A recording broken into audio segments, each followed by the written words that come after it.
At Christmas dinner, my son and my daughter-in-law told me I had 1 month to find another place. We sold the house, you are out. They left, leaving me all alone. 6 months later, my son wrote to me. Why are you still there? I just laughed. They had absolutely no idea who had actually bought the house. On the night of December 24th, while I was serving the last plate of roast beef I had been preparing since 5 in the morning, my son Michael dropped the words that would destroy everything I knew as family. Mom, we sold the house. You have 1 month to move out. The fork slipped from my hands. It hit the white ceramic plate with a sound that I still hear in my nightmares. I looked at Michael, then at Jessica. She did not even look at me. Her eyes were scanning the dining room as if she were calculating how much every piece of furniture would be worth at a yard sale. What do you mean you sold it? My voice cracked. This is my house. Michael wiped his mouth with the embroidered napkin I had stitched myself 30 years ago. We talked about this a while ago, Mom. We need the money. The buyers want the property empty by February. If this story is stirring something inside you, subscribe to the channel, because what is coming next, nobody saw coming. Jessica finally spoke. With that sweet and poisonous voice she had perfected over 12 years of marriage to my son. I am sure you will find a nice place, sweetie. There are very comfortable assisted living facilities for people your age. People your age. As if my 67 years turned me into an old piece of furniture that was no longer useful. But, Michael? This house? The words were getting stuck in my throat. You were born here. Your father and I built this. Please, do not make this harder. Michael stood up from the table. The Christmas tree I had spent 2 days decorating blinked behind him with red and gold lights. It all seemed like a macabre joke. It is already decided. The closing was last week. I froze. Last week? It is just a legal formality, Mom. Jessica also stood up, adjusting the burgundy sweater I had given her the year before. The house has been in Michael's name for 3 years. Remember? You signed the papers to help us with the bank. Of course I remembered. They had told me it was for a loan, that I would still be the owner, that it was just a favor. Where are Liam and Sophia? I asked suddenly. My grandchildren. You said they were coming for dinner. Michael avoided my gaze. They are with Jessica's parents. We thought it was better this way. Better? Better for whom? They left 10 minutes later. They did not even taste the apple pie I had baked, nor did they touch the green bean casserole. The door closed and I was left alone, surrounded by full plates, Christmas carols playing on the radio, and the echo of a betrayal I still could not process. I walked toward my bedroom like a sleepwalker. On the wooden dresser that Robert, my late husband, had built with his own hands, I saw the envelope. They had left it there, on the crocheted quilt that took me 6 months to finish. I opened it with trembling hands. Thanks for understanding, Mom. It is for our future. We love you. I sat on the bed and cried until I had no tears left. I cried for my son. I cried for the house we built brick by brick. I cried for the Christmas that had just died right in front of my eyes. But what Michael and Jessica did not know, what they never imagined while they toasted at her parents' house that night, is that I had started moving my own chess pieces 2 months before that dinner. Because a mother can forgive many things, but nobody, absolutely nobody, takes the roof from over a woman who spent 40 years building it without that woman fighting back. And my answer, neither they nor anyone else saw coming. I woke up on December 25th with swollen eyes and a pain in my chest that no pill could cure. The house was silent, a silence that used to comfort me and now crushed me. I walked barefoot to the kitchen. The dinner plates were still there, the food cold, the candles half melted. I started cleaning because it was the only thing I knew how to do when the world was falling apart. Washing dishes, putting away food, pretending everything was still in order. But my mind was elsewhere. I was remembering. Robert and I bought this lot in 1981. I was 23 years old and pregnant with Michael. The lot was on the outskirts of Cleveland, in a neighborhood that was barely starting to populate. We had almost nothing. Robert worked as a carpenter's assistant, and I sold homemade pies on the corner by the church every Sunday. We will build our home here, Eleanor, he told me, while we stepped in the mud of what would one day be our patio, brick by brick. And so it was. For 35 years, we built this house with our hands. Robert built the furniture. I sewed the curtains. We painted the walls together on Sundays. When Michael turned 5, we added the second floor. When he turned 15, we renovated the whole kitchen because I dreamed of having a 6-burner stove. This house was not just a property valued at $350,000, as said the appraisal I found hidden in Michael's drawer 2 months ago. This house was every early morning Robert went out to work, every Sunday that I sold 500 pies to save up for the rebar, every drop of sweat, every dollar saved, every dream fulfilled. Robert died 8 years ago from a sudden heart attack. He fell in his workshop while he was building a crib for Sophia, our granddaughter who had just been born. I found him there, with the saw still in his hand and a calm smile on his face. I was left alone, with my Social Security check of $1,200 a month and this house. I kept working until I was 64, first as a seamstress doing alterations and then selling desserts at neighborhood parties. It was not much, but it was enough. It was my dignity. Michael married Jessica when he was 30. From the beginning, my best friend Margaret warned me. That girl measures your house with her eyes, Eleanor. She does not look at you, she looks at your walls. But I did not want to listen. She was the woman my son loved. I just wanted him to be happy. How foolish I was. I opened the drawer where I keep my important documents. There it was, the deed I signed 3 years ago. Michael had arrived crying, with Jessica by his side. "Mom, the bank denied us the loan for our new house. They say your property affects our credit profile. If you put the house in my name, just as a formality, we can qualify. You will keep living here always, Mom. It is just a piece of paper." I believed him. I signed. And with that signature, I handed over 40 years of my life. But that Christmas morning, while I was putting away the dishes and wiping the tears, I made a decision. If I was going to lose my house, it would not be as a defenseless victim. It would be on my own terms. And they still did not know who they were playing with. 2 months before that cursed Christmas, something changed in me. It was a Tuesday afternoon. I was watering the plants on the patio when I heard voices coming from the living room. Michael had come to pick up some tools from his father's workshop and had left his cell phone on the table. Jessica was speaking. Her voice cut through the open window like a knife. "We already found a buyer, babe. $320,000. We can close in December." I froze with the hose in my hand. "Are you sure Mom does not suspect anything?" It was the voice of another woman on the phone. It was on speaker. Jessica laughed. That laugh that I had heard 1,000 times at family meals, but now sounded different. Hollow, please. The old lady understands nothing about papers. She signed everything we put in front of her 3 years ago. She believes it is still her house. The water kept coming out of the hose, soaking my shoes, but I could not move. "Besides," continued Jessica, "Michael does whatever I tell him. It is so easy to manipulate him. I just have to cry a little and talk about our future." I turned off the water. My hands were trembling. I entered the house through the back door, in silence, and went up to my bedroom. Michael left half an hour later without even saying goodbye. That night I could not sleep. I relived the last 3 years as if watching a movie where you finally understand who the villain is. The visits that became more spaced out. Before, they came every Sunday to eat, then every 2 weeks, then once a month. The last 6 months, barely 3 times. The grandkids. Liam and Sophia stopped visiting me more than a year ago. Every time I asked about them, Jessica had an excuse. They have homework, they have soccer, they went to sleep early. The small humiliations that I ignored because I wanted to keep the peace.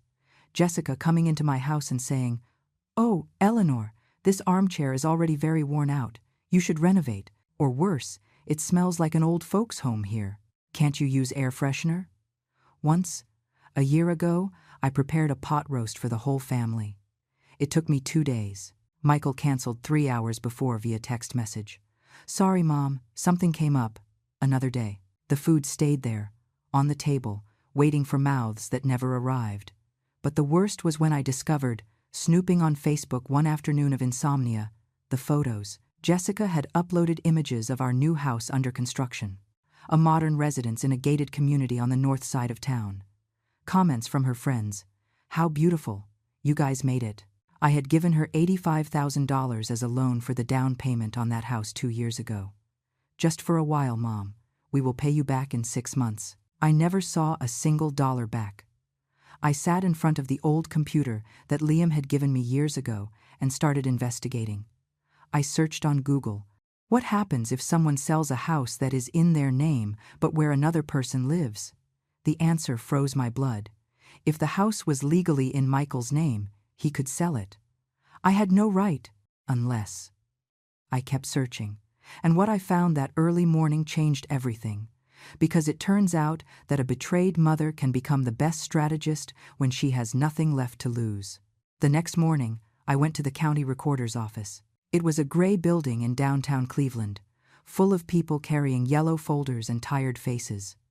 I felt small there, just another old lady among so much bureaucracy, but I was not going to give up. "Good morning," I said to the young woman at the counter. "I need to consult a property deed." She asked for details. I gave her everything. I waited 2 hours in a green plastic chair while they checked files. When they finally handed me the documents, my worst suspicions were confirmed. The house was in the name of Michael Patterson since exactly 3 years and 2 months ago. Transfer of property. I appeared as the grantor, as if giving away 40 years of my life was equivalent to giving spare change. I walked out of there with shaky legs. I sat on a bench in the nearby park and cried among the pigeons. A lady selling hot dogs approached. "Are you okay, ma'am?" "Yes," I lied. "I am just tired." But I was not tired. I was furious. And that fury, for the first time in my life, I was not going to swallow. I remembered something Robert always said while building furniture. To take apart something well made, first you have to understand how it was put together. He was talking about carpentry. I applied it to my strategy. I needed legal help. I went to the Legal Aid Society, where they give free advice to seniors. The lawyer, a young man named Ernest, reviewed my papers. "Mrs. Patterson," he told me with a soft but honest voice, "legally, you do not have any right over that property. The gift deed was valid. Your son can sell it whenever he wants. Even if I live there? Even if you live there, he could even start an eviction process." I felt the world crashing down on me, but Ernest continued. "However, if the buyer accepts a pre-existing lease agreement, or if there is some legal agreement before the sale that establishes your right of tenancy," there it was. A loophole, a possibility. I left that office with a plan still blurry, but with something I had lost: hope. Then I went to see Mr. Henderson, the attorney who had been a close friend of Robert's. He was 82 years old, but had the clearest mind I have ever known. I told him everything, every detail, every betrayal. Mr. Henderson took off his glasses and looked at me intently. "Eleanor, what your son did is morally reprehensible, but legally valid. However," a long pause, "if you could find a buyer willing to respect your tenancy, someone trustworthy who understands the situation." "Like who?" I asked. "I do not have money to buy my own house." "And what about your nephew David? The one who lives in Austin?" "David, the son of my late sister. I raised him as my own for 5 years when she died. He was 35 years old now. He was a systems engineer. He earned good money. He always called me on my birthdays. He always asked how I was." "Do you think he would?" "Call him," said Mr. Henderson. "Tell him the truth. And if he accepts, I can structure a contract that protects your right to live there. Legally, irrefutably." That night, I dialed David's number. He answered on the 3rd ring. "Aunt Eleanor, so good to hear you."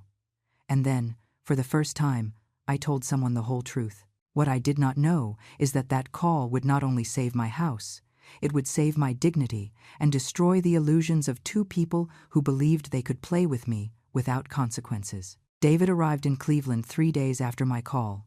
He did not tell anyone. He came directly to my house on a Saturday morning with a black briefcase and the determination in his eyes that he inherited from his mother, my sister Helen. "Auntie, this is outrageous," was the first thing he said after hugging me. "Michael was like my brother. How could he do this to you?" I brewed a pot of coffee.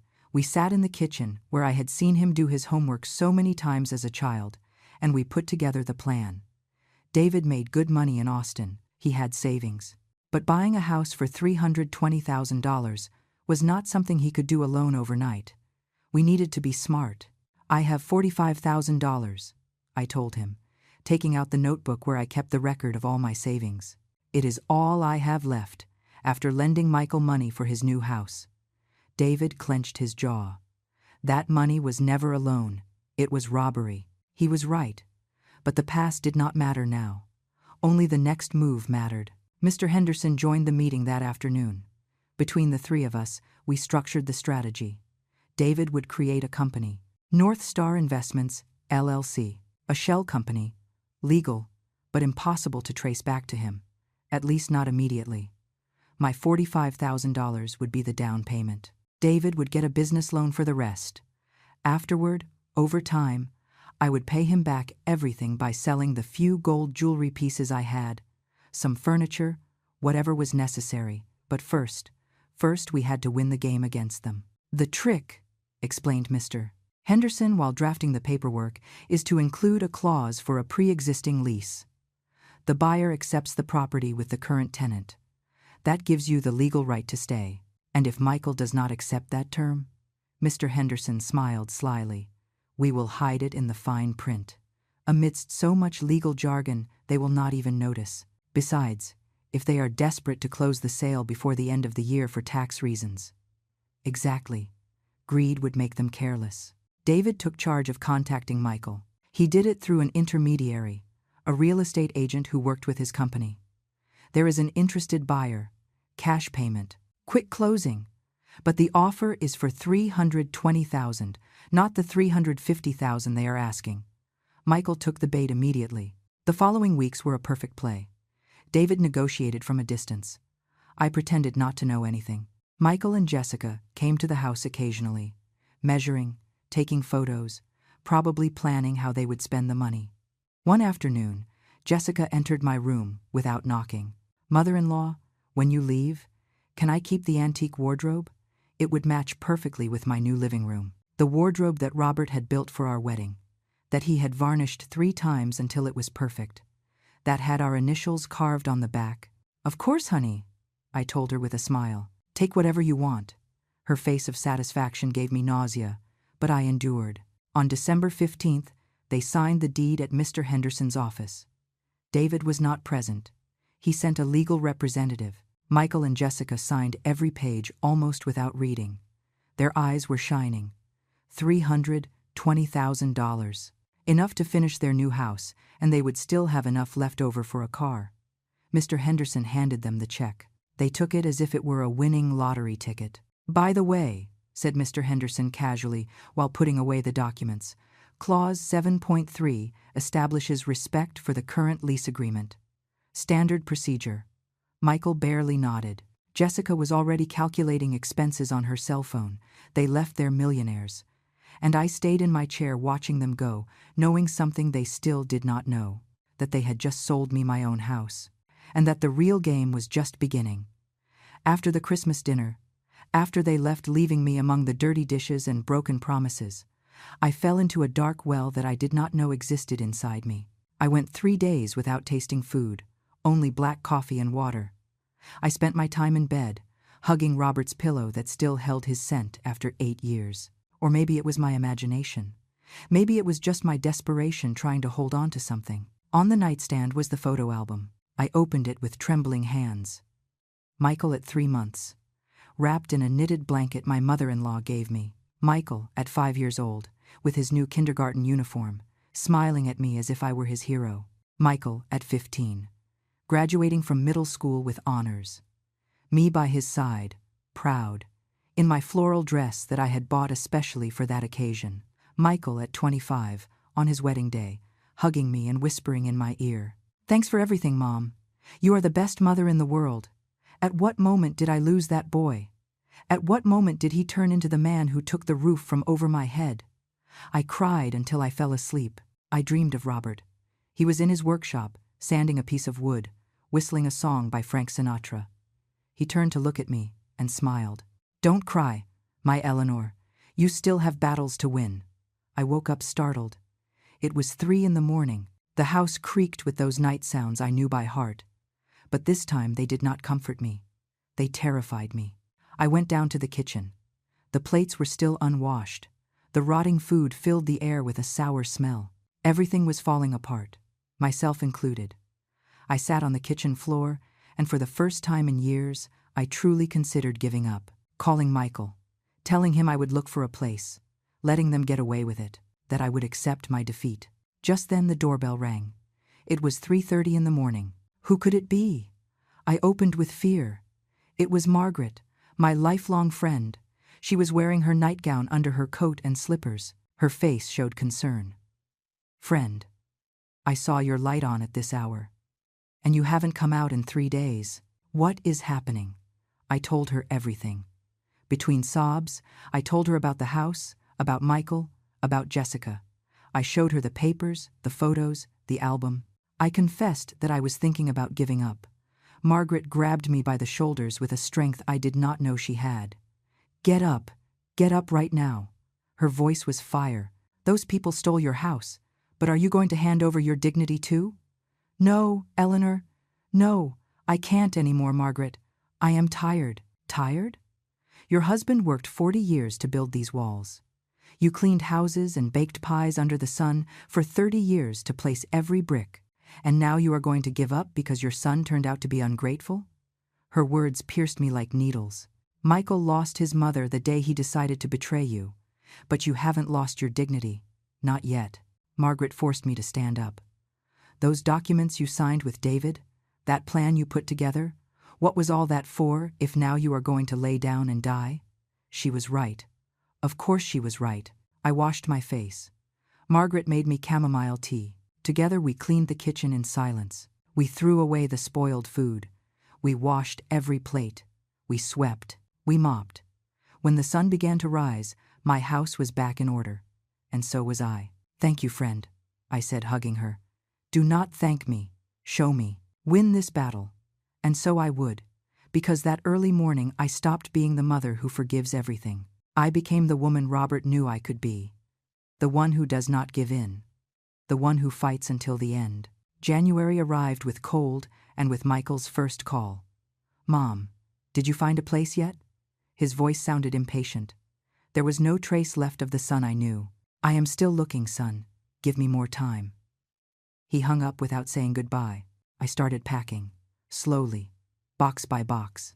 Not because I was going to leave, but because I needed to check every corner of this house, looking for evidence, ammunition for the battle to come.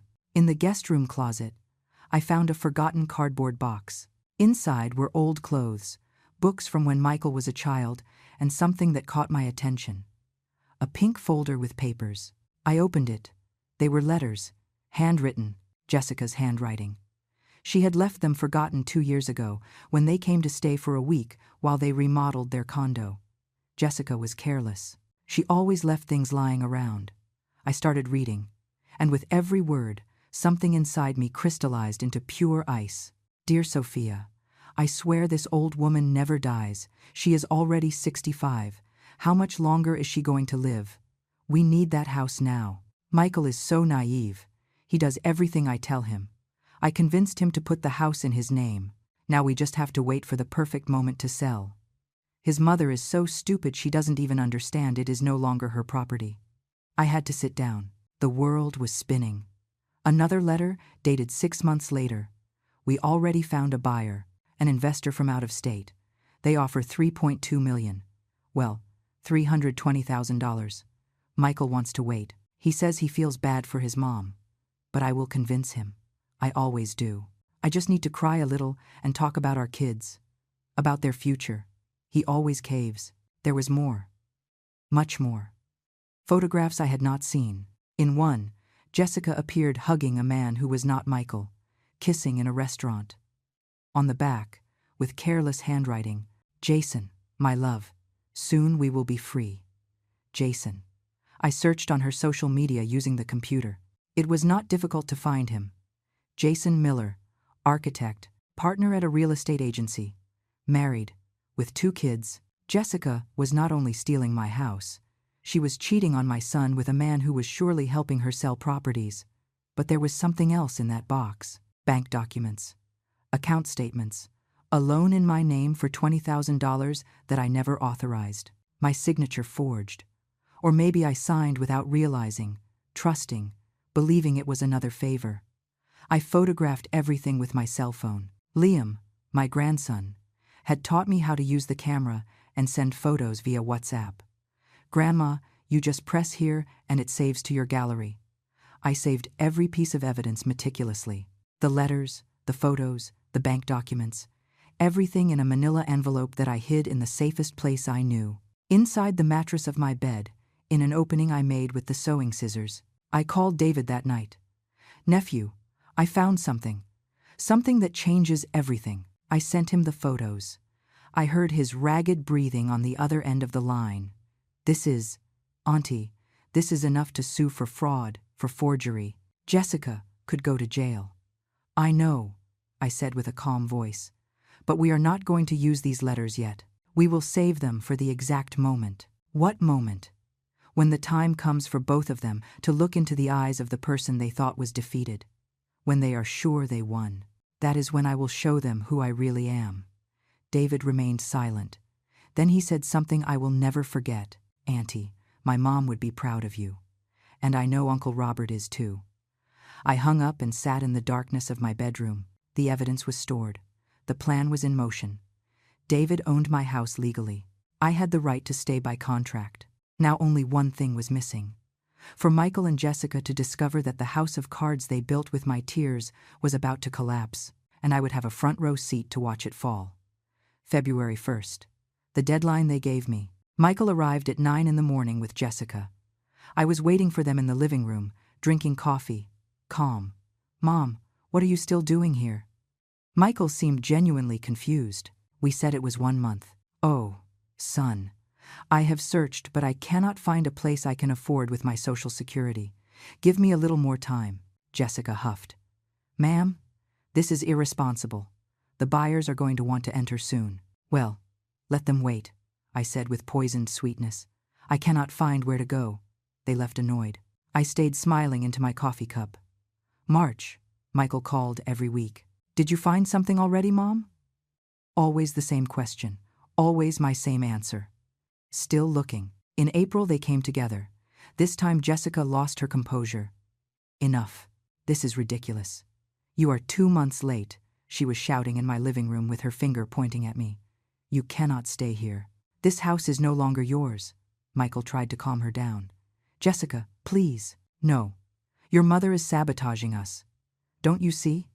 The company from out of state is asking why they cannot take possession. They can sue us." I remained seated, knitting a sweater for Sophia. I didn't even look up. "They can sue whatever they want. I still haven't found where to go." Jessica was red with fury. "You are selfish. A selfish old woman who only thinks about herself." Those words should have hurt me. Months ago, they would have destroyed me. But now they just made me laugh on the inside. Because she did not know. Neither of them knew. "Honey," I finally said, looking up from my knitting. "This is my house. I have been here 40 years. I will not leave until I am ready." They left, slamming the door. I heard Jessica shouting at Michael in the street. "Your mother is crazy. Do something." May arrived with heat and with their desperation growing like weeds. Michael came alone one Tuesday afternoon. He looked haggard, dark circles. He had lost weight. "Mom, please!" He was almost begging. "The people from the LLC are pressuring. They say if you don't hand over the house soon, they will sue us for breach of contract. We could lose the money." Ah, there it was, the fear. "And where do you want me to go, Michael?" My voice was steel wrapped in velvet. "To the street? To a shelter? Is that what you want for your mother?" "No." "But, Mom, 4 months have passed. You should have found something." "Well, I didn't find anything. And if the buyers have a problem, let them come talk to me." Michael ran his hands through his hair. "You can't do this." "Legally." "Legally what, son?" I looked him straight in the eyes. "Are you going to remove me by force? Are you going to bring the police to evict your mother? Do it. I want to see if you have the stomach for that much." He left without saying anything else. But I saw something in his eyes. Maybe a hint of guilt. Maybe it was just my imagination. The days passed, and I kept my routine. I watered the plants, cleaned the house, cooked for myself. Margaret came to visit me every afternoon, and we laughed at the situation. "Friend, you have them going crazy," she said between laughs. "That is the idea." David called me every week. "Auntie, are you sure about continuing with this? I can pressure them from my side as the buyer." "Not yet. Let them get more desperate. When they are on the verge of collapse, that is when you appear." It was a chess game, and I had learned that patience was my best weapon. One afternoon in late May, I saw Jessica standing in front of my house. She was alone, just staring at the walls. I saw her take out her cell phone and take photos. Then she left. That night I couldn't sleep thinking about her face. There was desperation. But there was also something else. Calculation. She was planning something. 2 days later, on May 20th, Michael sent a WhatsApp message. "Mom, the buyers are very upset. Please, I need you to leave this week." I did not respond. 3 days passed. On June 24th, exactly 6 months after that cursed Christmas, the message I was waiting for arrived. "Why are you still there? The company is pressuring us. Mom, you are going to get us in trouble. Enough already." And I, sitting in the living room of my house, laughed, because they had no idea who had bought the property, nor what was about to come. Michael's message arrived at 10 in the morning. I read it 3 times. Every word distilled desperation. "Mom, I need you to come to our house tomorrow. We have to talk seriously. This can't go on anymore. The buyers are furious." Half an hour later, Jessica also wrote. First time she contacted me directly in months. "Mrs. Patterson, this is already ridiculous. You can get us in serious legal trouble. Please, have some consideration." Consideration. What an interesting word coming from the woman who planned to steal everything from me. I took my cell phone and called David. "Nephew, the moment has arrived. Come to Cleveland tomorrow at 4 in the afternoon.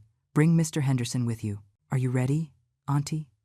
I looked at myself in the hallway mirror. I saw a 67-year-old woman with gray hair she didn't have before, wrinkles that told stories, eyes that had cried rivers, but that now shone with determination. "More than ready," I replied to Michael. "I am not going to your house.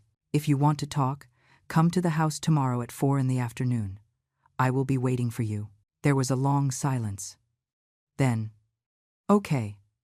That night I couldn't sleep, not from fear, from anticipation. I opened my closet and took out my ivory embroidered blouse, the one Robert had given me on our 30th anniversary. I tried it on. It still fit perfectly. I brewed coffee. I cleaned the house until it shined. I put fresh flowers on the dining table. I took out the porcelain cups with orange flowers that we only used on special occasions. This was one. Margaret arrived at 2 in the afternoon. "Friend, do you need me to stay?" "No, but thank you. I have to do this alone." She hugged me tight. "Your Robert is watching over you from above, and he is proud." David and Mr. Henderson arrived at 3:30. They carried a black briefcase full of documents. I showed them in. I served them coffee. We reviewed every detail of the plan one last time. "Are you sure you want to do it like this, Eleanor?" asked Mr. Henderson. "It's going to hurt everyone. I know, but it is necessary." At 4 o'clock sharp, the doorbell rang. I took a deep breath. I opened the door. Michael and Jessica were there. He in a suit, as if coming from the office. She in a tight red dress and heels, as if this were just any business meeting. "Mom!" Michael stopped upon seeing David and Mr. Henderson sitting in the living room. "What is this? Come in," I said with a firm voice. It is time we had a pending conversation. Jessica looked at David with suspicion. "Who are you?" David stood up, extended his hand. "David Patterson, engineer. I live in Austin." Michael went pale. "Dave? My cousin Dave? What are you doing here?" "I am the legal representative of North Star Investments, LLC. He paused deliberately. "The company that bought this house." The silence that followed was so dense you could cut it with a knife. I watched how the information processed in their brains. I saw the exact moment they understood. Jessica was the first to react. "What? No. That is impossible." Very possible, said Mr. Henderson, opening the briefcase. Here are the deeds. Everything completely legal. Signed by you two on December 15th of last year. Michael took the documents with trembling hands. He read and reread. But, we sold to a company from out of state, an unknown investor. Not to your cousin? David finished the sentence. Technically, you sold to my company, which I manage, with capital that in part came from your mother. Jessica let herself fall onto the armchair. Her face went from red to white in seconds. Michael looked at me. Mom, what did you do? And then, with a calm that surprised even myself, I answered, Son, I learned that sometimes a mother's love means teaching hard lessons, and you two needed to learn that you do not play with the woman who gave you everything, and what came next was going to hurt you more than anything you could have imagined. Michael remained standing, papers in hand, looking at me as if seeing me for the first time. Or perhaps it was the last time he was seeing the mother he thought he knew. I don't understand. His voice was a thread. Sit down, son. This is going to take a while. Jessica composed herself quickly. This is a trap, a scam. We are going to sue you for. For what? David interrupted her coldly. For buying a property legally? For paying the price you asked? For signing a contract you accepted without reading? Mr. Henderson opened the folder and took out the documents. Clause 7.3. The buyer accepts the property with the current tenant and respects the pre-existing lease agreement indefinitely until the tenant voluntarily decides to terminate said contract. Michael read the clause. Once, twice, 3 times. But this means what? That your mother can live here the rest of her life if she wishes? Completed Mr. Henderson. Legally, nobody can remove her. Not you, not David, not anyone. Jessica jumped to her feet. This is fraud. Manipulation. You deceived us. Like you deceived me? Finally, I let out the words I had kept for months. My voice was calm, but every word was a knife. How did you deceive me into signing the donation of my house? How did you promise me I would always live here? How did you take my $85,000 as a loan and never paid me back? Michael opened his mouth, but no sound came out.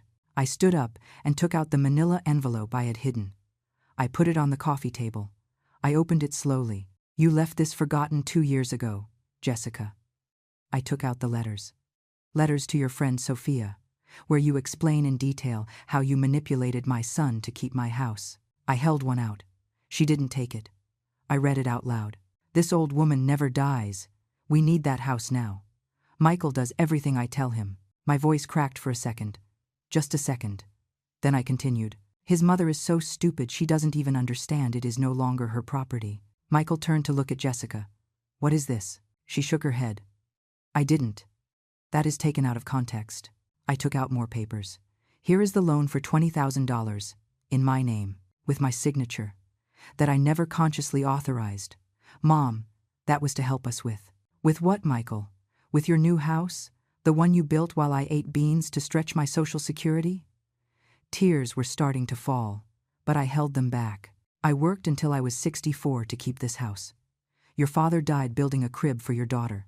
And you? You decided that all of that was worth nothing. I took out the photographs. Jessica went pale. They were the photos with Jason. Who is he, Jessica? Asked Michael, taking a photo. Nobody. Jason Miller, architect, real estate partner. I dropped every word like a stone. Your lover, for over a year. Married, with 2 kids. Michael dropped the photos as if they burned. He looked at Jessica. She was crying now, but not from sadness. From rage, from being discovered. Michael, I can explain. He means nothing. It was a mistake. Michael raised a hand. His face was a mask of pain. Shut up, David intervened. We have 2 options here. Option 1. We press charges for identity theft, forgery of documents, and misappropriation. Jessica could face between 3 to 8 years in prison. Jessica sobbed louder. Option 2, I continued. You accept my terms. What terms? Michael could barely speak. Mr. Henderson took out another document. You will regain the property, but under these conditions. 1. You will return the $20,000 of the fraudulent loan in 12 monthly payments. 2. You will pay David $350,000 for the property, $30,000 more than what you paid. That is impossible, shrieked Jessica. We don't have that money. You will have to get it. Sell your new house. Get a loan. I don't care. My voice was ice. 3. I will live in this house for 3 more years, rent-free, without anyone bothering me. 4. Liam and Sophia will visit me every Sunday, without fail. Michael had tears in his eyes. Mom, don't call me Mom. The words came out harder than I intended. That lady died at Christmas. The one standing in front of you is the woman who learned to defend herself, David added. If you don't accept these terms in the next 24 hours, we will proceed legally. And believe me, with the evidence we have, Jessica will go to prison, and Michael, as an accomplice, will have problems too. The silence was tomb-like. Jessica broke first. This is a nightmare. Mother-in-law, please. It was all a misunderstanding. I love you. We didn't want to hurt you. I looked directly at her. Yes, you did. And you did. Now you will live with the consequences. Michael signed, with tears falling on the paper. He signed every document. Jessica, too, trembling. When they finished, Mr. Henderson collected the papers. You have until tomorrow to deposit the first payment of the loan. $1,600. They stood up to leave. Michael turned before leaving. Mom, I'm sorry. I really am sorry. I watched him leave. I saw how he carried the weight of his decisions on his shoulders. And although part of me wanted to hug him, another part, the part that had learned to survive, simply closed the door. Because some apologies arrive too late, and some lessons are only learned through pain. When the door closed behind them, my legs finally gave way. David caught me before I hit the floor. Auntie, are you okay? I wasn't okay. I was exhausted. I was trembling. I had held so much strength for so long that now that everything was out, my body simply surrendered. Mr. Henderson served me a glass of water. Margaret, who had been waiting in the kitchen during the whole meeting, came running out and hugged me. It's over, friend. It's over. But it wasn't over. It was barely beginning. David stayed that night. Margaret, too. Neither wanted to leave me alone. We ate chicken noodle soup that Margaret prepared. Nobody talked much. There wasn't much to say. The next day, at 10 in the morning, my cell phone rang. It was a bank notification. Transfer received. $1,600 from Michael Patterson. David checked his account. Auntie, they also deposited the first payment toward the house price. $3,000. They were complying. Out of fear or remorse, they were complying. The following days were strange. My house felt different. More mine than ever, but also emptier. I kept my routine. I watered plants, cleaned, cooked. Margaret came every afternoon to drink coffee. How do you feel, friend? I don't know. Victory doesn't feel like I thought it would feel. A week after the confrontation, on a Saturday morning, the doorbell rang. It was Michael. Alone. He looked haggard. Worse than the last time. Can I come in? I hesitated. Then I opened the door. He sat in the armchair where he sat 1,000 times as a child, where he did homework, where he watched cartoons. Jessica and I separated, he said without preamble. I didn't respond. She left with Jason. It turned out he was cheating on her too, with 3 other women. He smiled bitterly. Ironic, isn't it? Silence. The kids are with me. They are confused. They don't understand why their mom left.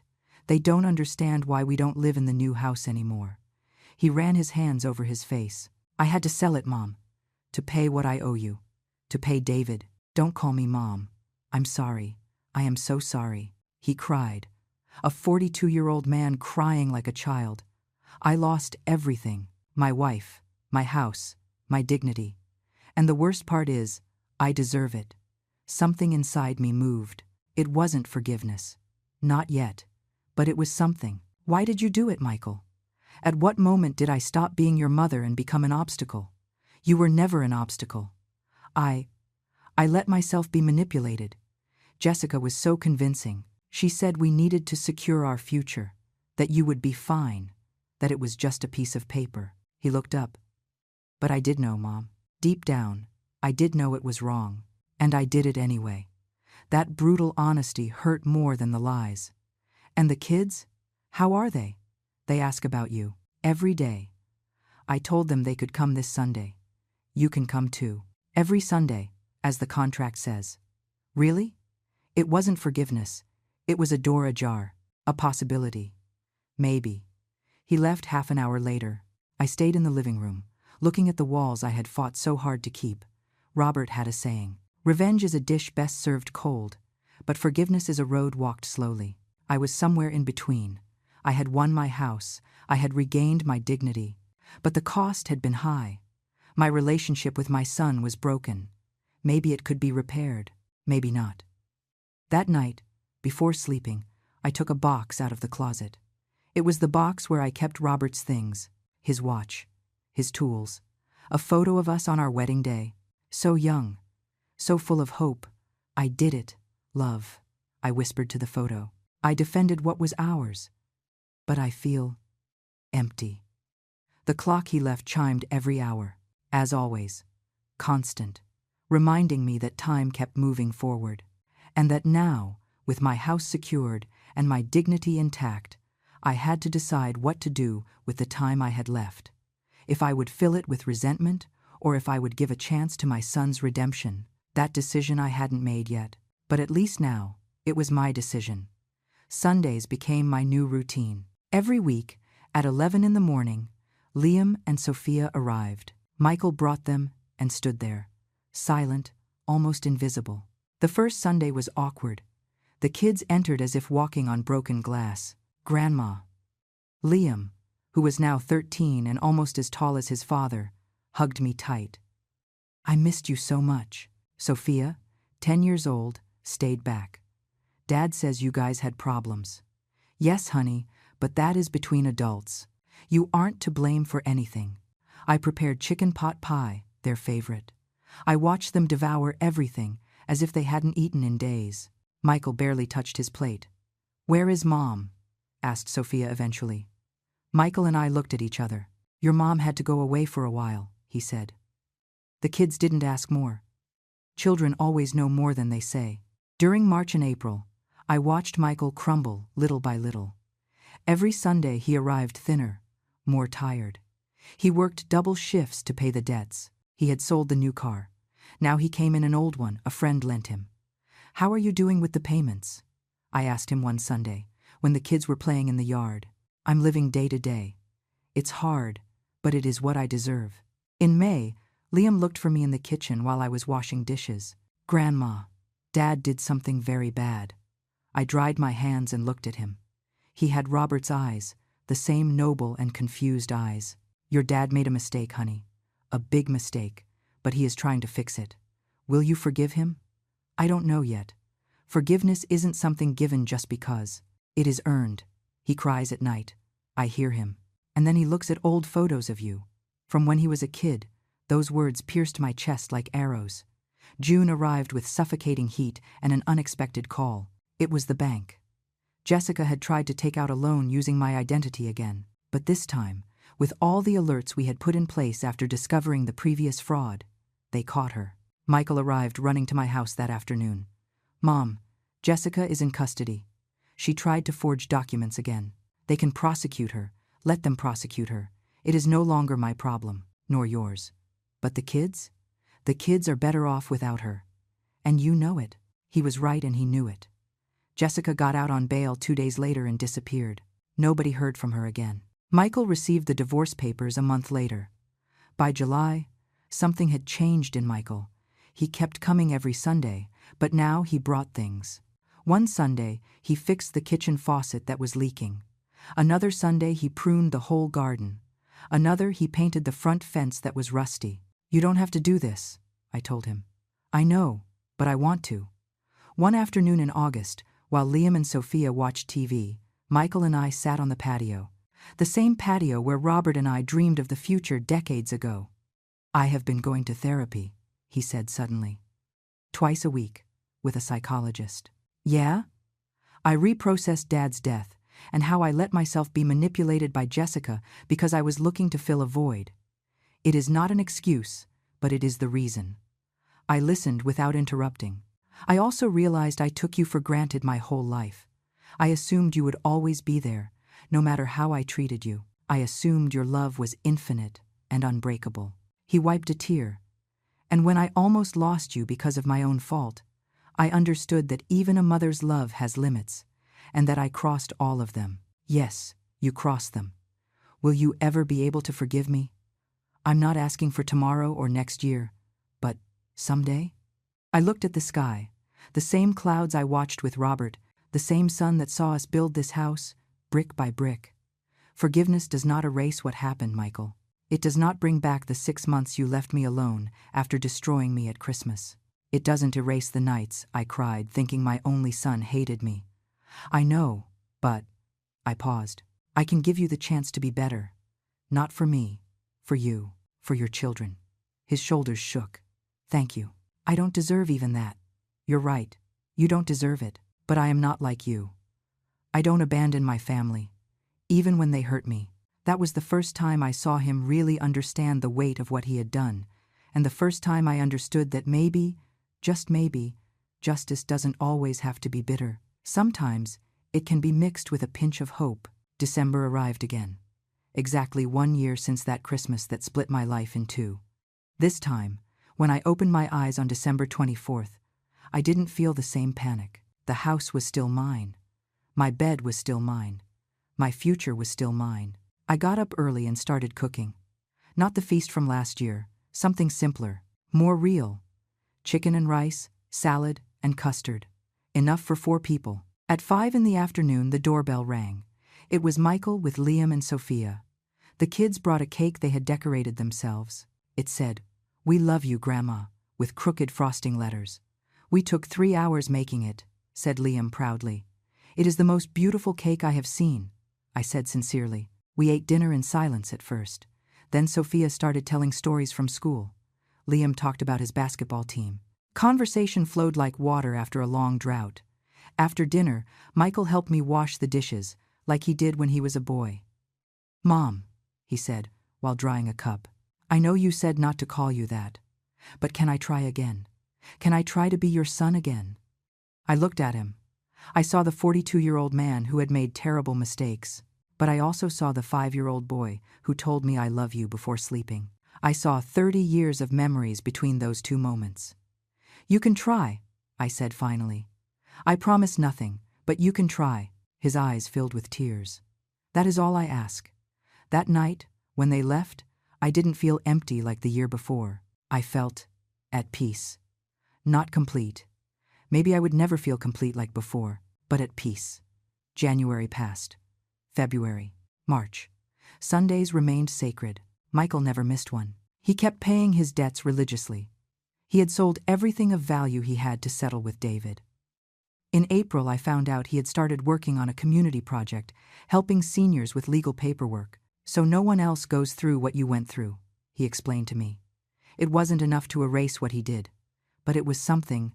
In May, David came to visit. We sat, the 3 of us, in the living room. Michael, David, and me. "Auntie, Michael has met all his payments.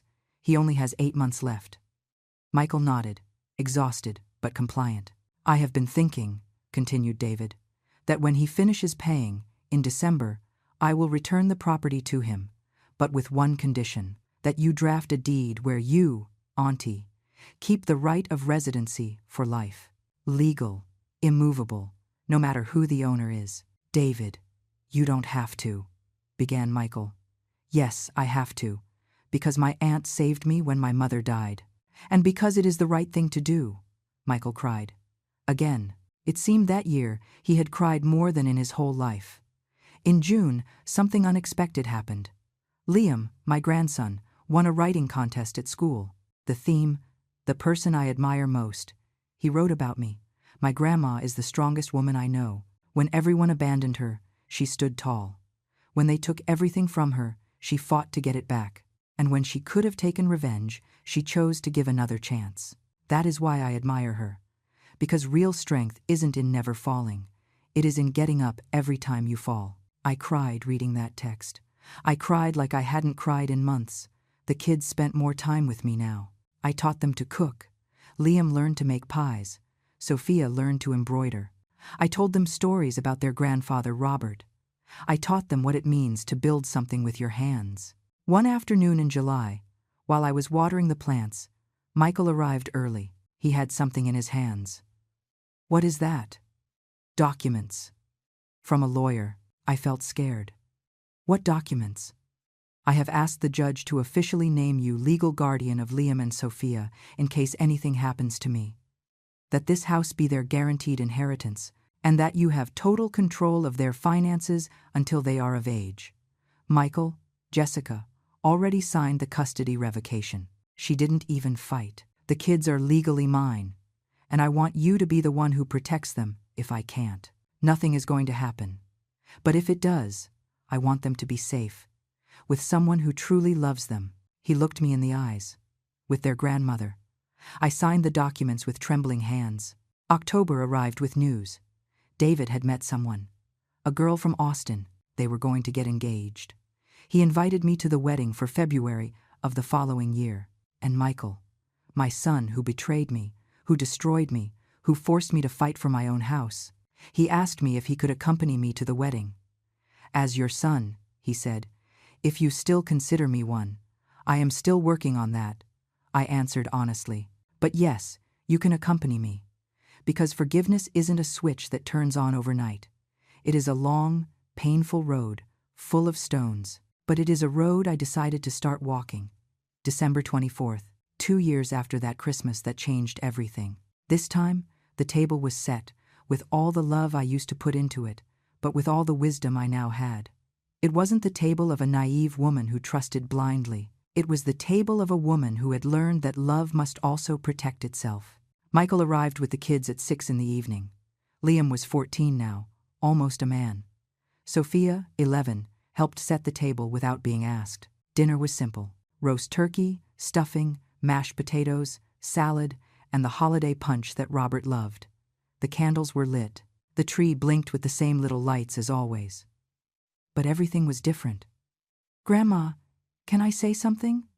Liam raised his cup of punch. "Sure, honey. I want to toast to you for teaching us that it is okay to set boundaries, for showing us that love doesn't mean letting yourself be trampled on, and for giving us a second chance, all of us," Michael added with a cracked voice. "To the bravest woman I know, who taught me the hardest lesson of my life, and who still didn't abandon me completely." Sophia smiled. "To the best pies in the world, and for Grandpa Robert's stories," I raised my glass. "To this broken family that is learning to heal, with visible cracks, but healing." We toasted. During dinner, Michael took out an envelope. "What is this?" "Open it." Inside was a check. For $20,000. The loan they took out in my name years ago. "It is the last payment, with interest. I don't owe you anything anymore, Mom." "Well, yes, I owe you. I owe you a whole lifetime, but financially we are even." I put the check away. "I am going to put it in an account for the kids, for their college. Thank you." After dinner, Michael helped me put everything away while the kids watched a movie in the living room. "Mom, can I ask you something?" "Tell me. Have you forgiven me?" The question hung in the air. The question I had avoided answering for 2 years. "Not entirely," I said honestly. "There are still days when I remember that Christmas, and it hurts. There are still nights when I wonder how my son could do that to me." I saw his face fall, but I continued. "I also see the man you have become, the present father, the son who is trying. And although I haven't forgotten, I am learning to forgive, little by little. Is that enough?"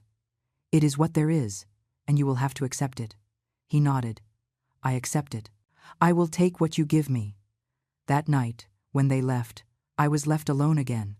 But this loneliness was different. It wasn't the loneliness of abandonment. It was the loneliness of peace. I went up to my room and opened the drawer where I kept Robert's things. I took out his photo. I made it, love. I defended our house. I defended my dignity. And I gave our son the chance to be better. The clock struck 12 times. Officially Christmas. I looked out the window. The street was lit with Christmas lights. Families entering and leaving houses. Laughter, music, life. My house, the walls we built brick by brick, was still standing, just like me.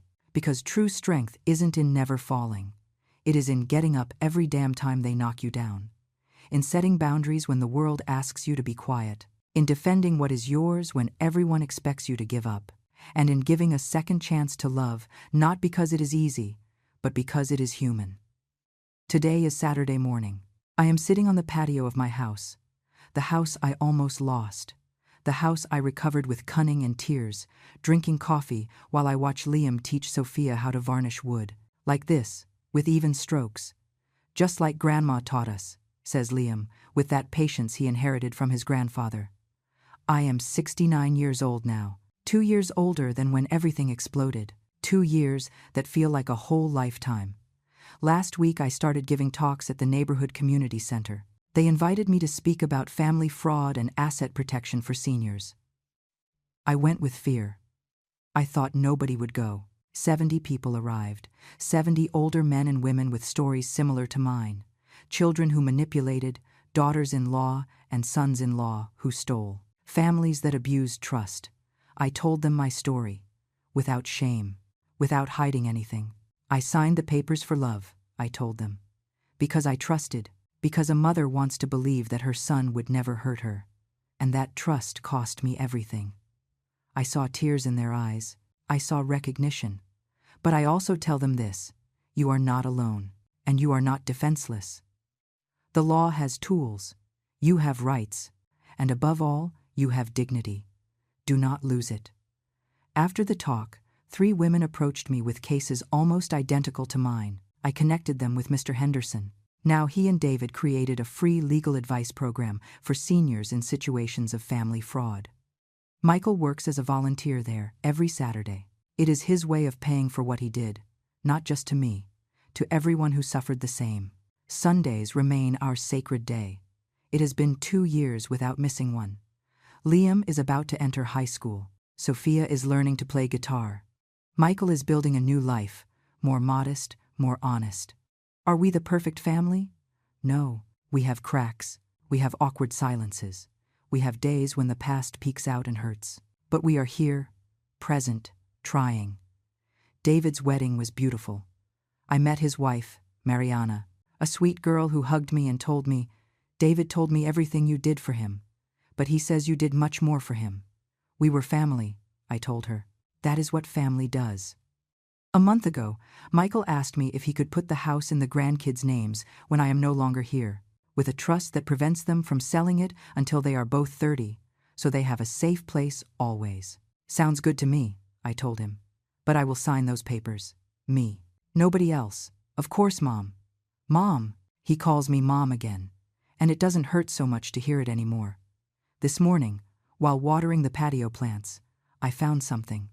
A monarch butterfly perched on the flowers I planted. Robert always said that monarchs were souls coming back to visit us. "Is that you, love?" I asked the butterfly. It flew in circles around my head and then left. Maybe it was him. Maybe it was just a butterfly. But I like to think he was telling me I did the right thing, that he is proud of the woman who learned to fight, that he is proud of the mother who knew how to set boundaries without stopping to love. If my story touched something inside you, if you know someone who is going through something similar, leave me a comment. Tell me where you are listening from. Share your story if you dare, because silence is what allows these abuses to continue. Like if you believe seniors deserve respect, not just love. Subscribe if you want to keep hearing real-life stories like this one. And remember this: true wealth isn't in the houses you own, but in the dignity you don't allow them to take away. A mother's love doesn't mean being trampled on. It means teaching, even when it hurts. And sometimes, the best lesson you can give your children is showing them that there are consequences for their actions. Thank you for listening. Thank you for being here. And may none of you have to go through what I went through. But if you do, may you have the strength to get up, because you have it too. Sometimes, you just need someone to remind you. I am Eleanor. I am 69 years old. I live in the house I built with my husband brick by brick. And nobody, absolutely nobody, will take it from me again. Until the next story. The end.